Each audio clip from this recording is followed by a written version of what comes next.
যদি আপোনালোকৰ মাটিখিনিত আপোনালোকৰ নাম নাই, আপোনালোকৰ দেউতাহঁতৰ নামত আছে বা দেউতাহঁতৰ দেউতাকৰ নামত আছে, তেনেহ'লে সেই মাটিখিনিত আপোনালোক নিজৰ নাম কেনেকৈ উঠাব পাৰিব তাৰ বিষয়ে মই সম্পূৰ্ণ এটা ভিডিঅ' বনাই লৈ আহিছোঁ। যদি ভিডিঅ'টো শেষলৈকে চায় তেনেহ'লে আপোনালোকে নিজৰ মোবাইলৰ জৰিয়তে আপোনালোকৰ উত্তৰাধিকাৰী যিটো নাম আপোনালোকৰ পটাখনত নাম উঠাব পাৰিব আৰু আপোনাক কি ডকুমেণ্টছ প্ৰয়োজন হ'ব তাৰ বিষয়ে মই ভিডিঅ'টোৰ জৰিয়তে গোটেইটো আপোনাক জনাই দিছোঁ।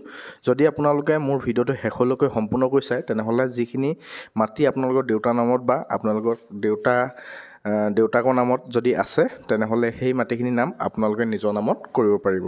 তাৰ বিষয়ে আপোনালোকৰ ডকুমেণ্টছ কি প্ৰয়োজন হ'ব আৰু কাগজ পাতি কি প্ৰয়োজন হ'ব গোটেইখিনি সবিশেষ মই জনাই দিম। ভিডিঅ'টো আপোনালোকে শেষলৈকে চাই থাকক। তো প্ৰথম আপোনালোকে চেৱাচেটত আহিব লাগিব। চেৱাচেটত অহাৰ পিছত আপোনালোকে আপোনাৰ নিজৰ চিটিজেনটো হ'ব পাৰে, নহ'লে আপোনালোকে CSC যদি আছে CSC লগ ইন কৰি ল'ব। আপোনালোকৰ চিটিজেন আইডিও আপোনালোকক মই বিষয়ে ইয়াত বনাই থৈ দিছোঁ, চিটিজেন আইডি কেনেকৈ বনায়। তো আপোনালোকে যদি CSC আছে CSC চিলেক্ট কৰি ল'ব। মইতো CSC কৰিছোঁ, CSC ছাৰ্ভিচত ক্লিক কৰিম। ছাৰ্ভিচত ক্লিক কৰি দিয়াৰ পিছত ইয়াত আপোনালোকে চাৰ্চ কৰিব লাগিব। ইয়াত আপোনালোকে চাৰ্চ কৰি দিব mutation by right in hands. তাত আপোনালোকে ক্লিক কৰি দিয়াৰ লগে লগে আপোনালোকৰ এপ্লাই বটনটো আহিব। এপ্লাই বুলি এটা অপশ্যন থাকিব। সেই এপ্লাই বটনটো আপোনালোকে যেতিয়া আপোনালোকে ক্লিক কৰিব, ক্লিক কৰি দিয়াৰ লগে লগে আপোনালোকৰ পেজটো এনেকৈ খোল খাব। এনেকৈ খোল খোৱাৰ পিছত ইয়াত গাইডলাইনখিনি দিব আপোনালোকৰ কি ডকুমেণ্টছ প্ৰয়োজন হ'ব, লগতে আপোনালোকে কি ডকুমেণ্টছ ইয়াত আপলোড কৰিব লাগিব আৰু আপোনালোকে কি ধৰণৰ কেনেকৈ ধৰণৰ কৰিব গোটেইখিনি সবিশেষ ইয়াত চাই ল'ব। চাই লোৱাৰ পিছত আপোনালোকে ইয়াত দেখিব তলত আবেদন কৰক। যদি আপোনালোকে ইংলিছত বুজি নাপায় তেনেহ'লে অসমীয়া কৰি ল'বলৈ ওপৰত অপশ্যন আছে, তো আপোনালোকে কৰিব পাৰিব।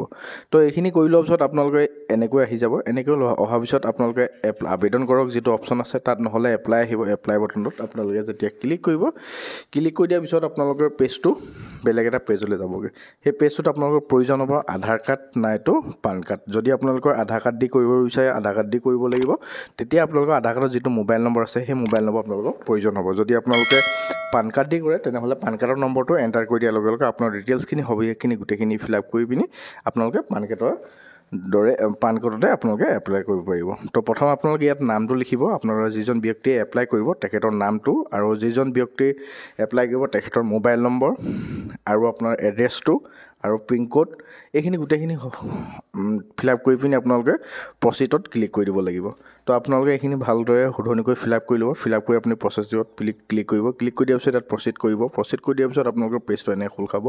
ইয়াত আপোনালোকে গেট ষ্টাৰ্ট বুলি আহিব। গেট ষ্টাৰ্ট ক্লিক কৰি দিয়াৰ পিছত মই কৈছিলোঁ আগতে আপোনালোকে যদি আধাৰ কাৰ্ড দি এপ্লাই কৰিব বিচাৰে তেনেহ'লে আধাৰ কাৰ্ডত থকা মোবাইল নম্বৰটো দি পিনি আপোনালোকে এপ্লাই কৰিব পাৰিব। যদি আপোনালোকে পান কাৰ্ড দি পিনি কৰে তেনেহ'লে I do not have Aadhaar card যিটো অপশ্যন আছে তাত ক্লিক কৰি আপোনালোকে পান কাৰ্ডৰ নম্বৰটো ফিল আপ কৰি আপোনালোকে পান কাৰ্ডৰ নামটো আৰু পান কাৰ্ডত যিটো ডেট অফ বাৰ্থ আছে সেই ডেট অফ বাৰ্থটো ফিল আপ কৰি আপোনালোকে ভেৰিফাই পান যদি কৰি দিয়ে তেনেহ'লে আপোনালোকে পান কাৰ্ডৰ দি এইটো এপ্লাই কৰিব পাৰিব। আৰু যদি মোৰ চেনেলটো আপোনালোকে নতুনকৈ সেই চেনেলটো ছাবস্ক্ৰাইব কৰি দিব। ভিডিঅ'টো ভাল লাগিলে লাইক কমেণ্ট শ্বেয়াৰ কৰিব নাপাহৰিব। আৰু যদি কিবা বুজি নাপায় তেনেহ'লে মোক কমেণ্ট কৰি জনাব, মই আপোনালোকক বুজাবলৈ চেষ্টা কৰিম। তো এইখিনি ফিল আপ কৰি দিয়াৰ পিছত আপোনালোকে নেক্সট বটনটোত ক্লিক কৰি দিব। নেক্সট বটনটোত ক্লিক কৰি দিয়াৰ পিছত আপোনালোকৰ ইয়াত আহিব লেণ্ড ডিটেইলছ। আপোনাৰ যিখিনি মাটি দেউতাৰ নামত বা দেউতাকৰ নামত আছে তাৰ সেই মাটিখিনি আৰু ডিষ্ট্ৰিক্টটো চিলেক্ট কৰিব আৰু আপোনালোকে চাৰ্কল অফিচটো চিলেক্ট কৰিব। লগতে আপোনালোকৰ মাটিখিনি কোনখন গাঁৱত আছে সেই গাঁৱত যিখন গাঁও আছে সেই গাঁওখন আপোনালোকে বিচাৰি ল'ব। বিচাৰি লৈ আপোনালোকে ইয়াত চাৰ্চ বটনটো কৰিব পাৰে। যদি আপোনালোকে ইয়াত নামটো চাৰ্চ কৰি দিয়াৰ লগে লগে আহি যাব। ইয়াত আহি যোৱাৰ লগে লগে আপোনালোকৰ ডাক নম্বৰটো ইয়াত চিলেক্ট কৰিবলৈ আহিব। আপোনালোকৰ যিটো ডাক নম্বৰত আপোনালোকৰ মাটিখিনি বেলেগৰ নামত আছে যে আপোনালোকৰ নাম উঠাব, সেই ডাকটো আপোনালোকে চাই ল'ব ভালদৰে। আপোনালোকৰ জমাবন্দীখনত থাকিব ডাক নম্বৰটো চাই পিনি আপোনালোকে ইয়াত ডাক নম্বৰটো চিলেক্ট কৰি দিব। আপুনি বেলেগ ডাকত যাতে নেমাৰে আপোনালোকে নিজৰ যিটো ডাক আছে সেই ডাকটোত আপোনালোকে চিলেক্ট কৰিব। চিলেক্ট কৰি দিয়াৰ পিছত তলত দেখিব চিলেক্ট ট্ৰেন্সফাৰ টাইপ, সেইটো আপোনালোকে উত্তৰাধিকাৰী সূত্ৰে যিটো আছে সেইটো আপোনালোকে চিলেক্ট কৰি ল'ব। তলত আপোনালোকে যিটো আছে উত্তৰাধিকাৰী সূত্ৰে সেইটো নামজাৰি যিটো আহিব সেইটো আপোনালোকে চিলেক্ট কৰি আপুনি নেক্সটত ক্লিক কৰিব। যদি আপোনালোকৰ আৰু পটাত যদি নাম উঠাব বিচাৰে তাৰপিছত ইয়াত আপোনালোকে দেখিব আপোনালোকে যিজন ব্যক্তিৰ এগেইনষ্টত আপোনালোকে নাম উঠাব তেখেতৰ নামটো আপোনালোকে চিলেক্ট কৰিব। যদি আপোনালোকৰ দেউতাৰ নাম আছে দেউতাৰ নামটো ইয়াত চিলেক্ট কৰি ল'ব। চিলেক্ট কৰি দিয়াৰ পিছত আপুনি তললৈ আপোনালোকৰ পটাত নাম নাই নহয় তেনেহ'লে ন' অপশ্যনটোত ক্লিক কৰিব। ইয়াত আপোনালোকে অসমীয়াত আপোনালোকে ইংলিছত আপোনালোকে নামটো অট'মেটিক পান কাৰ্ডত যেনেকৈ বহাইছিলে আহি যাব। অসমীয়াত আপোনালোকে নামটো ভৰাব আৰু মেল ফিমেল যি হয় আৰু গাৰ্জেন নাম ফিল আপ কৰি দিব আৰু গাৰ্জেন নামটো অসমীয়াতো লিখিব ইংলিছতো লিখি দিব তো এইখিনি সকলো ধৰণৰ ফিল আপ কৰি পিনি আপোনালোকে ল'ব এড্ৰেছটো আপোনালোকে লিখি ল'ব সেই গোটেইখিনি আপোনালোকে লিখাৰ পিছত আপোনালোকে ছেভ এপ্লিকেণ্ট সেইটোত আপোনালোকে ক্লিক কৰি দিব ছেভ এপ্লিকেণ্ট ক্লিক কৰি দিয়াৰ পিছত আপোনালোকে যদি আপোনালোকৰ আৰু আপোনালোকৰ ঘৰৰ যদি আৰু কাৰোবাৰ নাম উঠাবলৈ বিচাৰে তেনেহ'লে আপোনালোকে ইয়াত এড মোৰ এপ্লিকেণ্ট যিটো অপশ্যন আছে তাত আপোনালোকে ক্লিক কৰি আপোনালোকে যি আগতে যেনেদৰে নামবিলাক লিখিছিলে সেই গোটেইখিনি সম্পূৰ্ণ ডিটেইলছখিনি লিখি পিনি আপোনালোকে ছেভ এপ্লিকেণ্ট যিমানকেইটা থাকে আপোনালোকে সেই গোটেইকেইটা আপোনালোকে নাম ইয়াত এড কৰিব এড কৰি দিয়াৰ পিছত আপোনালোকে নেক্সট বাটনটো ক্লিক কৰিব নেক্সট বাটনটো ক্লিক কৰি দিয়াৰ পিছত আপোনালোকে প্ৰথম আপোনালোকে আপলোড কৰিব লাগিব ডেথ চাৰ্টিফিকেটখন আপুনি যিজনৰ এগেইনষ্টত আপোনাৰ নাম উঠাব লৈছে তেখেতৰ ডেথ চাৰ্টিফিকেটখন ইয়াত আপলোড কৰি দিব আৰু এটা এফিডেভিট প্ৰয়োজন হ'ব সেই এফিডেভিটটো আপোনালোকে ইয়াত আপলোড কৰিব আৰু এখন গাঁওবুঢ়া যিখন আপোনালোকে গাঁও প্ৰধানৰ এখন কাগজ লিখা লাগিব উত্তৰাধিকাৰী যিখন লিখা আছে সেইখন লাগিব আৰু NOC ডকুমেণ্টছত আপোনালোকে ইয়াত NOCখিনি ইয়াত আপলোড দিব লাগিব তো এইখিনি ডকুমেণ্টছ আপোনালোকে গোটেইখিনি সম্পূৰ্ণকৈ স্কেন কৰি ল'ব স্কেন কৰি PDF বনাই পিনি আপোনালোকে ইয়াত গোটেইখিনি টিক মাৰ্ক লগাই আপোনালোকে নেক্সট বাটনত ক্লিক কৰি দিব নেক্সট বাটনত ক্লিক কৰি দিয়াৰ পিছত আপোনালোকৰ পেজটো অকণমান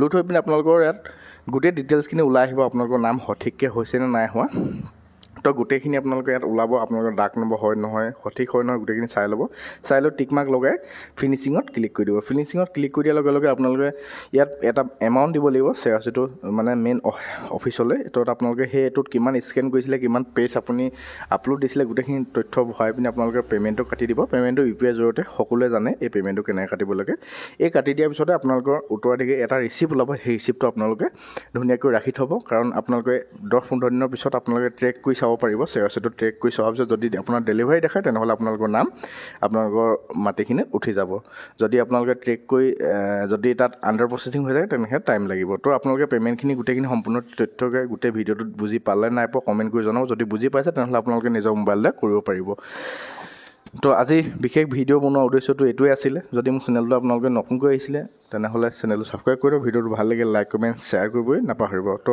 ভিডিঅ'টো সম্পূৰ্ণকৈ চোৱাৰ বাবে বহুত বহুত ধন্যবাদ আৰু আপোনালোকে এইটো স্কেন কৰি দিয়াৰ পিছত টাইম বেক কৰি নিদিব কাৰণ ইয়াত যিটো ৰিচিপ্ট ওলাব ৰিচিপ্টটো ওলাবলৈ অকণমান টাইম লাগে তো আপোনালোকে ইয়াত পইচা কটাৰ পিছত পটকৈ বেক হৈ নিদিব তো আপোনালোকে যিটো ৰিচিপ্ট ওলাব ৰিচিপ্টটো আপোনালোকে প্ৰিণ্ট আউট এটা কৰি ৰাখিব নহ'লেও আপোনালোকে ৰিচিপ্ট মানে একনলেজখন আপোনালোকে ছেভ কৰি ৰাখি থ'ব তো ভিডিঅ' বনোৱাৰ উদ্দেশ্যটো মেইন আজি এইটোৱে আছিলে যদি মোৰ চেনেলটো আপোনালোকে নতুনকৈ চেনেলটো ছাবস্ক্ৰাইব কৰি দিয়ক ভিডিঅ'টো ভাল লাগে লাইক কমেণ্ট শ্বেয়াৰ কৰিবই নাপাহৰিব থেংক ইউ ফৰ ৱাচিং